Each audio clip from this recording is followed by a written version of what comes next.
बिस्मिल्लाहिर्रहमानिर्रहीम, अस्सलाम वालेकुम। ऑफ द स्क्रीन में खुशामदीद। सामिक्रम, मिसाइल टेक्नोलॉजी दुनिया के हर एक मुल्क के पास है। ऐसी टेक्नोलॉजी आ चुकी है जिसका तोड़ दुनिया के कई ममालिक के रडार तक में नहीं है और ना ही वो उसे डिटेक्ट कर सकते हैं, ना ही दुनिया के बड़े बड़े ममालिक के एयर डिफेंस सिस्टम उन मिसाइलों को रास्ते में ही तबाह कर सकते हैं, मां सिवाय चंद ऐसे मुल्कों के जिनके पास बड़ा स्ट्रॉन्ग एयर डिफेंस सिस्टम है। बात दुनिया के सुपरसोनिक मिसाइल से बढ़कर हाइपरसोनिक मिसाइल तक जा पहुंची है। लेकिन दुनिया में एक मुल्क ऐसा है जो दावे तो बड़े बड़े करता है कि हमने बड़े बड़े मिसाइल बना दिए हैं, ऐसे वॉरहेड लेकर ये हजारों किलोमीटर का सफर तय कर सकते हैं, लेकिन उसी मुल्क के पास अपने इन मिसाइलों पर कंट्रोल तक नहीं है कि वो मारता किसी दूसरी जगह पर है और जाता किसी दूसरी जगह पर मिसाइल है, जिससे अब उस मुल्क की पूरी दुनिया में की हो रही है। बात कर रहे हैं हमारे पड़ोसी मुल्क भारत की, जिसने 3 दिन लगाए अपने उस मिसाइल के एक्सीडेंटल फायर होने के। कि हमें बड़ा अफसोस है कि गलती से हमारा मिसाइल जिस जगह हिट करना था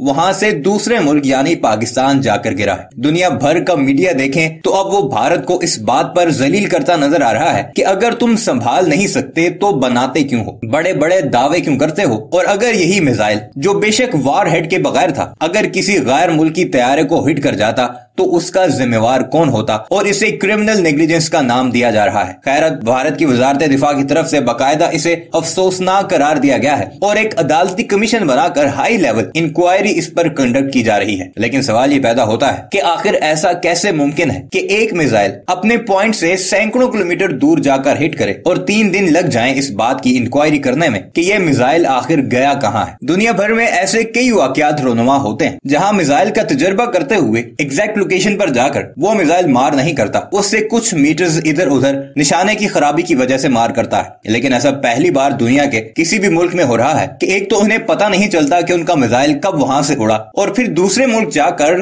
सैकड़ों किलोमीटर जाकर वार करता है या हिट करता है। और अब पाकिस्तान की तरफ से भी आलमी बरादरी में इस सारे मामले को उठाने की तैयारियां मुकम्मल हो चुकी हैं। खासकर वो ममालिक पाकिस्तान की फिजाई हदूद इस्तेमाल कर रहे थे, खासकर सऊदी अरब, कतर और चंद ऐसे दूसरे ममालिक भी हैं जिनके तैयारे उस वक्त फिजा में थे और उन्हें वो मिसाइल हिट कर सकता था। भारत का मीडिया भी अब खुलकर इसे अपनी बेइज्जती करार दे रहा है और आगे चलकर एक छोटे से क्लिप में आपको वो सारी रुदात सुनाएंगे कि किस तरह अब भारत के अंदर से ही अपनी अफवाज और अपनी टेक्निकल टीम के ऊपर ये सवालात उठ रहे हैं कि इतना ज्यादा डिफेंस बजट होने के बावजूद, अरबों डॉलर्स लगाने के बावजूद आखिर ये कैसे मुमकिन हुआ कि भारत दुनिया का वाहिद मुल्क बन चुका है कि उसे मालूम तक नहीं पड़ता कि उसके मिसाइल जाकर गिरते कहां पर है। भारतीय मीडिया तो इसे अपनी तारीखी बेइज्जती करार देने के साथ साथ इसे अपने दिफाई इमेज के ऊपर एक बड़ा धब्बा करार दे रहा है कि पहले ही दुनिया ये कहती नजर आ रही है कि भारत का न्यूक्लियर सिस्टम महफूज नहीं है, ना ही उनके पास ऐसी टेक्निकल टीम्स मौजूद हैं जो इस तरह के मामलात को कवर कर सके। और ऊपर से इतना बड़ा मिसहैप हो चुका है कि उस मुल्क में जाकर ये मिसाइल गिरा है जो हमारा सबसे बड़ा दुश्मन है। और अब दुनिया भर का मीडिया जिस तरह भारत का मजाक उड़ाता नजर आ रहा है, खासकर चाइना और पाकिस्तान का मीडिया, वो किसी भी तौर पर भारत के लिए नेक शगुन भी नहीं और आगे चलकर भारत के लिए दुनिया भर में बड़े मसाइल पैदा करेगा। ये वो बातें हैं जो आगे चलकर हम भारतीयों ही की जुबानी आपको सुनाएंगे, जिसे देखकर आपको उनकी औकात का भी पता लग जाएगा और कैसे भारत जो दुनिया का सबसे बड़ा चौधरी बना फिरता है उसके एक्सपर्टीज की भी कलाई खोल देगा। आइए आपको वीडियो पर लेकर चलते हैं, मगर वीडियो पर आगे बढ़ने से पहले आपसे गुजारिश है कि हमारे इस चैनल को जरूर सब्सक्राइब कीजिएगा और कमेंट सेक्शन में अपनी कीमती राय का इजहार भी जरूर कीजिएगा।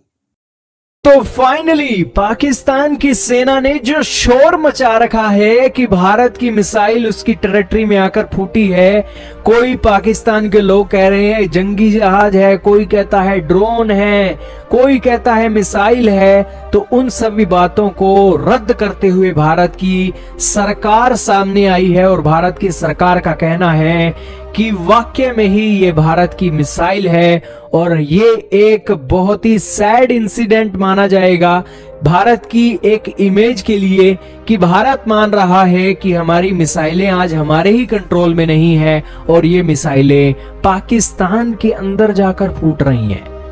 दोस्तों, हमें तो ये एक प्री प्लान्ड स्ट्रेटजी के चलते एक छोड़ी गई मिसाइल लगती है। हालांकि ये एक्सीडेंटल फायरिंग है या नहीं, ये तो अब आने वाला वक्त बताएगा। ऑफिशियल स्टेटमेंट क्या कहती है 2 मिनट के अंदर वो बता देते हैं। ऑफिशियल स्टेटमेंट 2 लफ्जी बात आई है। भारत की सरकार ने कहा है कि ये एक एक्सीडेंटल फायरिंग है और इस फायरिंग के अंदर हमने ये बात देखी है कि टेक्निकल मेल फंक्शन आ गया था और रूटीन मेंटेनेंस हम कर रहे थे मिसाइलों का, और उसी के अंदर टेक्निकल मेल फंक्शन आ गया था और जिस कारण से ये एक्सीडेंटल फायर हो गई मिसाइल और बेसिकली ये मिसाइल पाकिस्तान के अंदर जाकर फूट गई। गवर्नमेंट ऑफ इंडिया ने high level court of inquiry के ऑर्डर दे दिए हैं। इसी के साथ ये मिसाइल पाकिस्तान के अंदर गिरी है, ये भी हमें पता लग गया है। और इस इंसिडेंट को लेकर हम एक बहुत ही रिग्रेट फील कर रहे हैं। इसी के साथ ये मैटर ऑफ रिलीफ भी है, राहत की भी बात है कि ये मिसाइल ने किसी को भी नुकसान नहीं पहुंचाया है, जिंदगी का नुकसान नहीं पहुंचाया है। ये दो लफ्जी स्टेटमेंट आई है भारत की तरफ से। लेकिन दोस्तों ये दो लफ्जी स्टेटमेंट है ना, भारत के मिसाइल प्रोग्राम के ऊपर दुनिया में मजाक बनेगा। दुनिया के देश पहले ही भारत के जो न्यूक्लियर मिसाइलें हैं उनको न्यूक्लियर नहीं मानते हैं, और इस सिचुएशन में ये जो एक मिसाइल का इंसिडेंट हुआ है ना, ये भारत की छवि के ऊपर लाखों सवाल खड़े करने वाला है। हजारों आर्टिकल लिखे जाएंगे, खासकर चाइना का ग्लोबल टाइम उसने अपना आर्टिकल लिखना शुरू कर दिया है, रिसर्च शुरू हो गई है। पाकिस्तान के मीडिया भी अब ठप्पा लग चुका है खबर पर, तो जमकर बदनामी भारत के ऊपर आने वाली है और भारत को भी ये बदनामी अब झोली में पड़ गई है और भारत बदनाम हो गया है। दोस्तों भले ही हमने ये मिसाइल स्ट्रेटजी के चलते छोड़ी हो, हमारा मीडिया कवर अप करे, लेकिन ये एक चिंता की बात है कि यहाँ पर मिसाइलें एक्सीडेंटल तरीके से भी छोड़ी जा सकती हैं। देश की हिस्ट्री में पहली बार हुआ है। लेकिन कुछ भी आप कितना भी कवर अप कर दो, लेकिन पाकिस्तान की सेना ने जो बताया था कि यहाँ पर कोई एयरलाइंस के ऊपर अगर ये मिसाइल अटैक हो जाता तो उसका जिम्मेवार कौन होता। लेकिन ये सारी बातें आपको पता लग गया है कि ये एक्सीडेंटल फायरिंग था।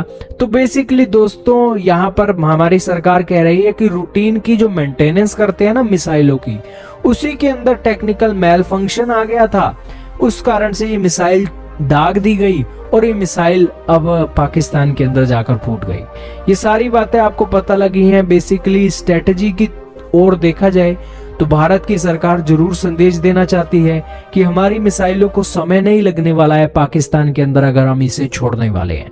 खैर अब कहने को कुछ मर्जी कहिए दोस्तों, भारत की नाक कट गई है और आने वाले समय में हम एक एक आर्टिकल लेकर आपके सामने आएंगे कि दुनिया क्या बोल रही है हमारे इस मजाक के ऊपर।